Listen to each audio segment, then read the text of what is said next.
Hey everyone, it's not season 5 yet, but we got stuff to do, including the 2500 subscriber special.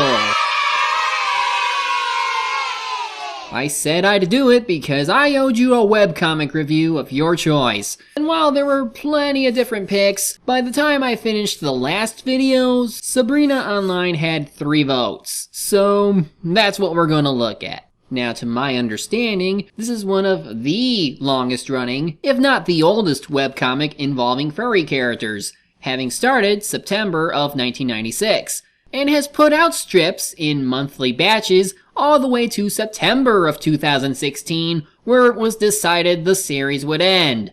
But Eric Schwartz, creator of the comic, said that there would be more stories, but only when the mood strikes. Either way, I imagine there'll be a lot to cover, so I'll mostly just go over strips that have a lot of significance to giving you an idea on what this is, though I might just do the whole thing, in case you want to read a lot of them for yourself. Of course, one thing to note is that, like in Two Kinds, one of the characters doesn't wear pants.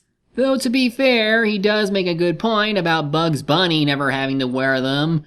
And it's not like this comic really gets that graphic to where I would need to add any black bars. Though, well, just in case, this is meant for young teens, so don't forget that. And right off the bat, I can tell that Looney Tunes must have been a major inspiration because Sabrina reminds me of an adult Fifi from Tiny Toons. She's a college student trying to get herself an internet provider that can use an Amiga operating system. Now, I'm no computer expert, so I can't tell you how it compares to others at the time. Otherwise, she needs it for college purposes. I do remember one thing though. Everything needed to be on a phone line. Quite amazing how far we've come, yeah? Oh, come on, I want to play some Duke Nukem!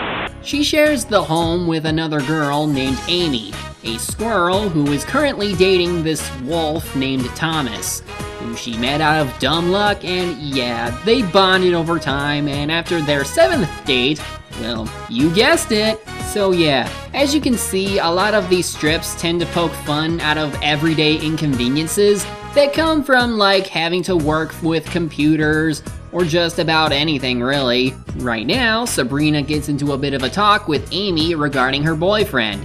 She seems cool with him hanging around, though she teases her with the fact she tends to hear them doing it. But she's perfectly understanding of how they all feel. And after I put this JPEG on the net, everyone else will too. Well, if I could get this hunker to work, maybe I would as well.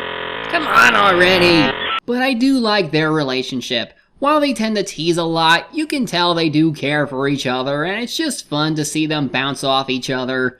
Like here, when Sabrina is trying to figure out a good name to use online. I don't know. What do you think of when you hear Sabrina, other than Teenage Witch? She did the joke that I was thinking of. So if I said it, would it have been obvious? And when Sabrina tries out chat rooms, only to discover that this was a time where women weren't that common on the internet it seems, Amy's the one to provide a bit of comfort. Besides character interaction, humor is very enjoyable, though at times it can feel dated due to the time this was made in. I mean, okay, the chat room thing would still be relatable even now, but most people didn't grow up having to deal with the way computers were made in the 90s. Or rather, they were born in that time period, but they weren't old enough to actually rely on them like adults would. This is more like something you'd get if you were around during the early 80s and 90s, and had a good enough of an understanding of what these different operating systems were. Hell, I only knew one at the time, and that's Windows. But I think one thing that is always current is pregnancy. The two are young college-level adults, so it would be no surprise that one of them would end up experiencing that firsthand. But at least she'll get to learn how to raise children, because Sabrina's mother just dumped her baby sister Tabitha on her. And she's even more like a Looney Tune. And when Amy is forced to take her to the park, well, Miss Amy, can I go play by the water? Okay, just stay out of trouble. 3 panels later. Tabitha, no! Leave the ducks alone! This whole comic is pretty much Looney Tunes if it were actually made for teenagers. Oh hey, the Atari Jaguar. Apparently she bought it for Tabitha. Guess we know she isn't a Nintendo fan. Anyway, Thomas comes back from his trip and Amy decides to hold off telling him the news until after sex. Now don't worry, it's about as revealing as in a Bond movie, in that there's nothing to see but bed sheets. But yeah, he runs off after hearing the news. Now this definitely is something that would label him as scum for running off and leaving her with the baby. But he didn't go far. If anything, he's just taking this really hard. Really hard. Luckily, his shoulder angel is here. Thomas Wolf.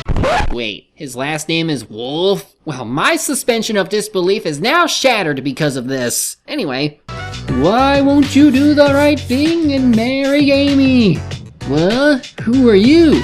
We're your standard devil and angel bit, and I'm here to tell you, you can't marry Amy because she'll tie you down. That's not true, and you know it. Listen up, big guy. I got 3 good reasons why you should just walk away.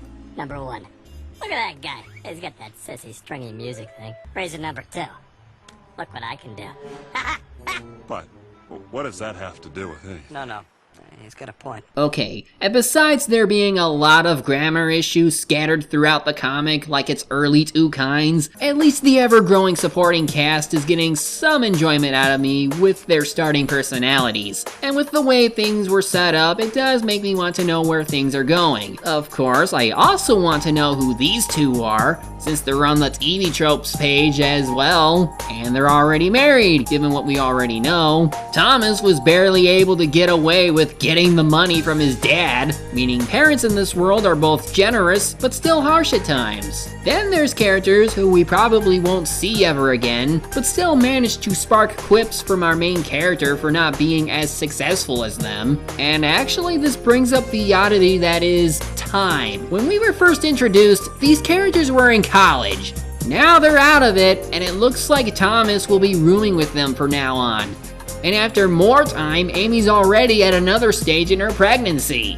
I think it works, since that means we can keep focus on certain character developments, but it means we also miss out on some potential storylines. Like, I would have liked to see more of the college stuff, maybe see some more students, form some rivalries. Okay, but that probably wasn't the point of this comic. The creator can choose how to approach their story and take whatever time they need to make it with whatever pace they can afford. I just didn't think we'd be moving this fast in the story. Oh, but we do get an explanation to why Sabrina appears half naked all the time. It's because she's not. Those were pants she was wearing the whole time.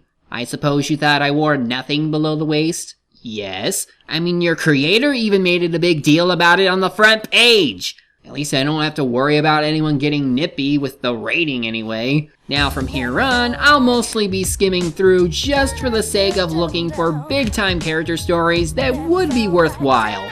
Most of which involving Sabrina because, duh, as she finally got her web designer job, if only because she was the only qualifying applicant.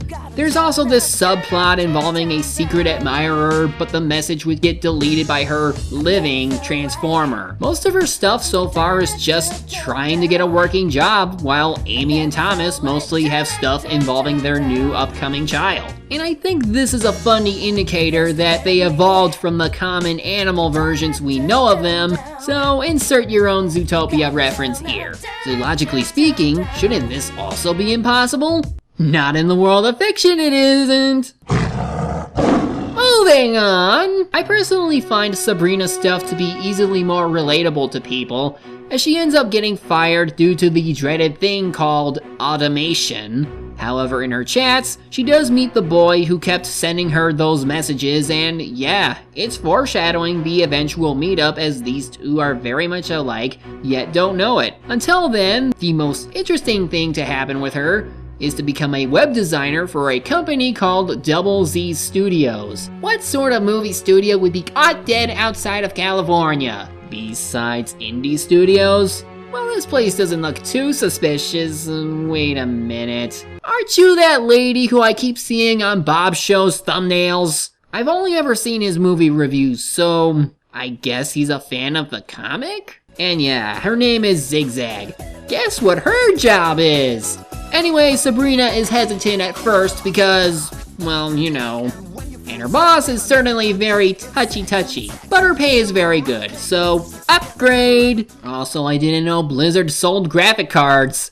Wait, they had those back then? Well, damn, maybe I should have saved my money to become a PC gamer. Then I'd miss out on all the Mario games, and Pokemon, and Tales, and Persona. Anyway, after more time passes, she decides to finally meet her secret admirer in person at a convention, where we get a more proper introduction to her online buddy, Carly, and her husband, Spike. You know, to talk serious for a moment, being able to meet people you've known online can sometimes be dangerous, but most of the time be rewarding if they turn out like they are online. So, I think this comic does capture some of that magic for me in this one moment. At any rate, meet Richard.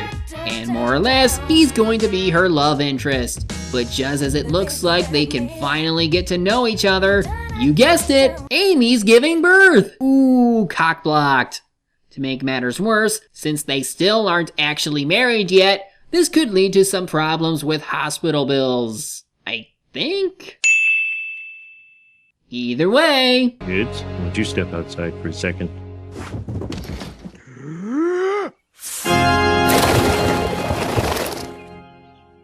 Dear Lord, that's the loudest profanity I've ever heard. Oh man, she's really angry. Maybe it's her animal instincts kicking in because holy crap, her faces. But it all worked out in the end because she delivered. And of course, she's still horny. But I guess this is why I tend to look forward to them working in a child. They can't really do everything they used to all the time, for they have to keep the baby in mind. Even if it does take after Thomas on the wolf side. Now what's really interesting so far is Zigzag. While she does pay well, she tends to be a bit of a tease to Sabrina. And right now, she's invited her to a trade show. Said trade show would mean traveling together, and it's apparent she's starting to hit on her. I mean, she is a porn star, so of course I'd expect her to be used to acting, but wait, it's real, isn't it? Oh god, it is! This would be the year 2000 and they're exploring this topic. And maybe it's because I haven't been into webcomics or anything at this point. So to know that these things were going on even back then is amazing. So, alright, let's see what happens. Come on, calm down a bit. I promise you'll love this. And then... What? What is this? What's going on? なんだかめんどくさいことになってきたな。You. Well, I knew this would take longer than usual, so we'll finish up next time. But first, I have to take care of something big. Arden!